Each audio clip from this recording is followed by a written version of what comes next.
In the middle of a broken valley overseas, a SEAL team had been fighting for their lives, pinned behind crumbling mud walls as enemy fire rained down on them from every direction. Their radios crackled with static, their ammo was running thin, and every man believed he was taking his final breaths. Then something impossible happened. Enemy fighters began dropping with perfect, silent shots, one after another, so fast the SEALs couldn't even see where the rounds were coming from. Hiding behind shattered stone, one whispered, "Who's covering us? Where's it coming from?" What they didn't know was that miles away, on a lonely ridge no one had cleared, a quiet female sniper had broken every rule in the book to save men who didn't even trust her. She had stepped into the fight alone, risking her career and her life because of a promise she made over a dying Marine's last breath. And what happened after those shots echoed across the valley changed her life. Before we dive in, tell us in the comments, where in the world are you watching from? Dust drifted through the valley like a low, angry fog as the SEALs pressed their backs against a crumbling mud wall, each man breathing hard, each second shrinking around the sound of gunfire snapping past their ears. They had come for a clean extraction, a quick in and out, but the ground betrayed them, and now the air was filled with echoes of rifles they could not see. One round chipped the stone beside an operator's cheek, another punched into the dirt at his boots, and fear tightened across the team like a silent command none dared speak aloud. Then, in the middle of that chaos, a single sharp crack sliced through the noise, clean and precise, followed by another, and another, each impact dropping an enemy fighter before the team even registered where the shots had come from. The SEALs froze, listening, trying to catch a hint of their unseen protector. But there was nothing, no smoke, no muzzle flash, no movement on the ridges around them. Someone whispered, "Who's covering us? Where's it coming from?" But no answer came. Far above them, hidden against the spine of the valley, a lone female sniper lay prone, unmoving except for the slow rise of her breath. Her digital camo blended perfectly with the stone beneath her, her rifle steady, her heartbeat calm despite the orders she was breaking. And as her next round snapped through the heat, one truth settled over the valley. She was alone, but she wasn't going to stop now. Sergeant Lena Rain had always moved through the world like someone taught to listen before she spoke, a habit earned long before boot camp ever shaped her into a soldier. Growing up in the Rockies with a father who hunted for food more than sport, she learned that silence could be a strength, that patience could mean the difference between life and loss, and that breath was something you controlled, not something that controlled you. Those early lessons formed the backbone of her marksmanship, and by the time she entered the service, instructors whispered her name the way people talk about storms brewing on quiet mornings. Yet the strange thing about Lena was how easily she vanished in a room full of louder, brighter personalities, never raising her voice, never demanding credit, never stepping forward unless someone truly needed her. On paper, she was unmatched. Top scores, flawless drills, commendations earned but never chased. Yet in practice, she drifted behind teammates who underestimated her until the moment her rifle spoke for her. But buried beneath all that controlled calm lived an old memory that shaped everything she did. Years earlier, on a mission meant to be routine, she hesitated for a single heartbeat while waiting for a command that never came. That pause cost a young Marine his life, a kid she had trained beside and encouraged through long nights when doubt crept in. His final confused stare lived inside her, turning into a promise she repeated every morning. Never again. Never wait. Never freeze. Never let protocol bury a chance to save someone who still had a future waiting at home. Lena kept that vow close even as command pushed her to the edges of each operation, assigning her to support roles for teams that saw her as quiet backup instead of an asset. The SEAL unit she monitored doubted her, and she felt it whenever she entered the briefing room. If she broke orders, she risked losing everything she had built. But if she stayed silent, the men in that valley might not live enough to ask why she came. The mission briefing had sounded simple enough, at least on paper, and Lena remembered standing in the back of the tent while the senior officer traced clean lines across a map that now felt like a lie. He pointed, circled, and reassured everyone that resistance would be light, almost token, the kind of operation that barely left a mark on a report. Then, without looking at her, he assigned Lena to base ridge with strict instructions: monitor comms, hold visual feeds, and under no circumstances fire unless a direct request came through. She nodded because obedience was expected, but a quiet weight settled in her chest even then. Hours later, as the SEALs stepped into the hostile village, that weight grew heavier. The first burst of gunfire came sooner than expected, followed by shouts and the unmistakable crack of rifles too close together to match the briefing's promise of light resistance. Lena leaned closer to her screen, adjusting gain and signal strength, but the feed wavered beneath thick static. She heard boots scraping stone, a strained breath, someone muttering that the extraction route was blocked. Another voice whispered, "There are too many, way too many." The map had been wrong. The village was crawling with fighters. Lena requested permission to relocate to high ground, voice steady but urgent. Command denied her immediately, reminding her of protocol, boundaries, and the chain of command. She sat frozen for a heartbeat, listening to scattered calls grow sharper, shorter, more desperate. Then came the whisper that split her open. "We're boxed in. We're not gonna make it." Her pulse kicked hard.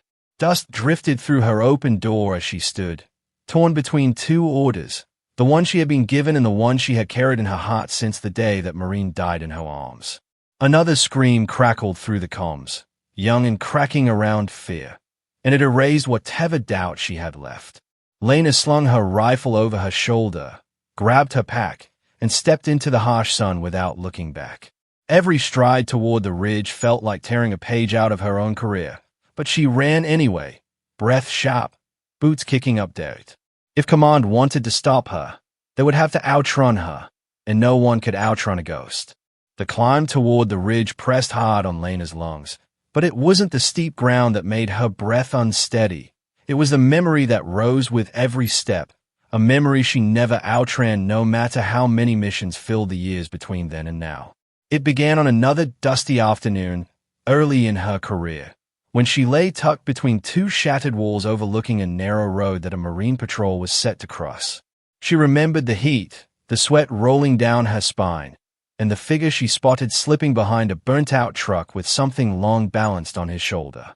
Her scope locked onto him instantly. Her fingers steadied. Everything in her training told her it was a threat. Yet she waited, telling herself that she needed the order, that the rules mattered, that she wasn't here to make choices alone. The radio crackled, but no command came.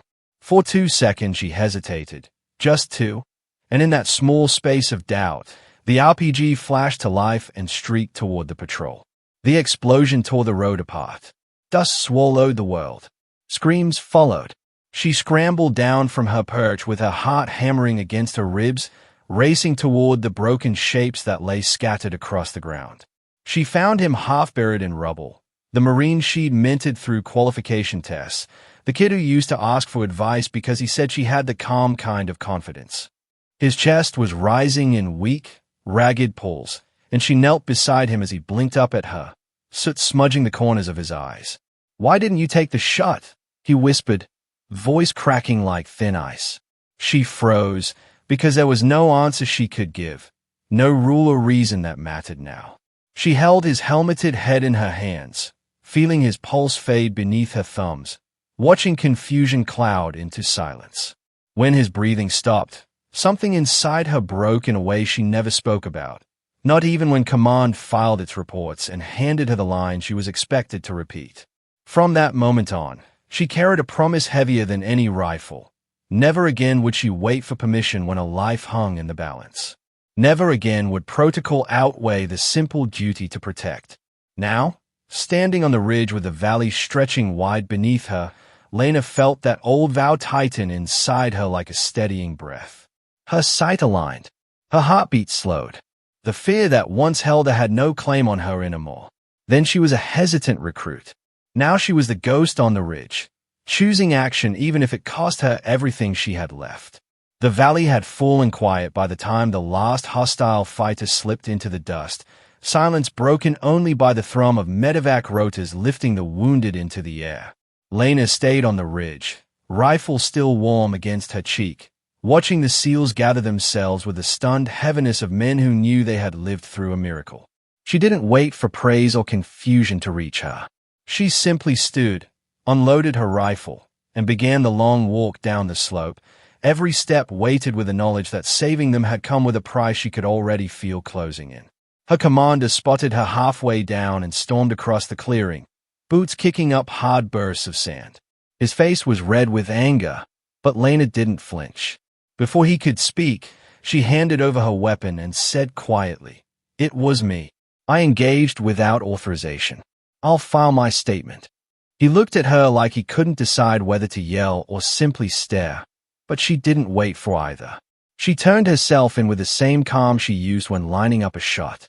Hours later, the base felt too small for the tension building inside it. Word traveled fast, too fast, and by morning a black sedan rolled through the gates carrying a four-star general whose presence made every soldier stand straighter. He stepped into the briefing room without introduction, looking at the officers gathered around him before saying, "I want to speak to the team she saved." All of them. The SEALs arrived still bruised, still bandaged, but unwavering. They testified one after another, voices steady, describing how the shots landed with impossible timing, how every bullet had carved a path for them to survive. She wasn't a rogue element, one of them insisted.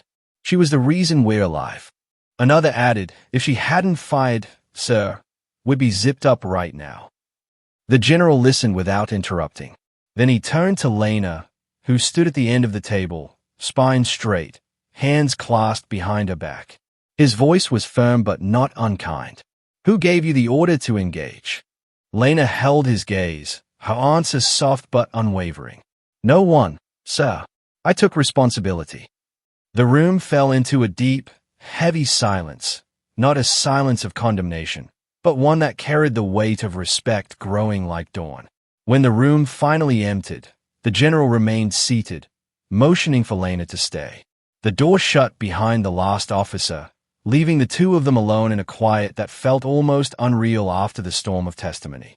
Lena braced herself for consequences she had already accepted, but the general simply studied her with the steady eyes of someone who had lived long enough to recognize a deeper truth. He leaned forward, his voice low and even, and told her there was a kind of courage the manuals never described, courage that rose when rules collided with a duty to protect. "Some soldiers," he said, "carry instincts forged from loss. And sometimes the battlefield needs that kind of heart more than procedure." Instead of reprimand, he spoke of commendation, of the rare moments when breaking the chain of command did not shatter it but strengthened the lives it was meant to defend. He told her she had earned her place, not through noise or reputation, but through the quiet certainty of doing what was right. When Lena stepped outside, the sun felt brighter than she remembered. She walked with the same calm stride she used on the ridge. Yet something inside her had shifted, loosened. A small group of SEALs waited near the courtyard, their uniforms dusty, their faces still marked with the exhaustion of the previous day. At the front stood the youngest among them, the same voice she had heard crack with fear through the radio. He approached her slowly, steadying himself before lifting his hand in a sharp, respectful salute. "You kept your promise to someone," he said, his voice softer now, "even if we don't know who." For a moment Lena couldn't speak. Then, one by one, the rest of the team stepped forward, forming a line that stretched across the courtyard. Each man raised his hand in silent acknowledgement, honoring the sniper who had watched over them without ever asking for credit. No cheering, no ceremony, just a row of warriors saluting the ghost who had stood between them and death. Lena didn't smile, didn't break her steady composure. She simply returned the gesture with a small nod, accepting not glory but peace. And for the first time since that Marine died in her arms years ago, her hands, those steady hands built for impossible shots, finally stopped shaking. The ridge was quiet when Lena returned, the kind of quiet that settles only at dawn, when the world is still deciding what kind of day it wants to be. She walked the same narrow path she had run weeks earlier, the memory of gunfire long gone but never forgotten. When she reached the flat stretch of stone overlooking the valley, she knelt and set a single spent casing on the ground, The first round she had fired when she chose action over orders, life over protocol. Her fingers rested on the metal a moment longer, warm with the rising sun, and she whispered an apology to the Marine she couldn't save, a promise renewed, and a quiet thank you to the team whose lives had been spared because she refused to hesitate again. Word of what she'd done traveled far beyond the valley, carried through barracks, briefing rooms, and late-night conversations between operators who understood what it meant to act alone. They began calling her Ghost Viper, a name never written in reports, but spoken with a respect earned only through truth lived in silence. And though she never chased titles or recognition, the name fit her in a way nothing else ever had. The ridge held her a moment longer before she rose, leaving the casing where it belonged. Part reminder, part tribute, part promise. Stories like Lena's remind us that some heroes walk alone, speak little, and choose courage when no one is watching. Before we begin the full story, tell us in the comments, where in the world are you watching from?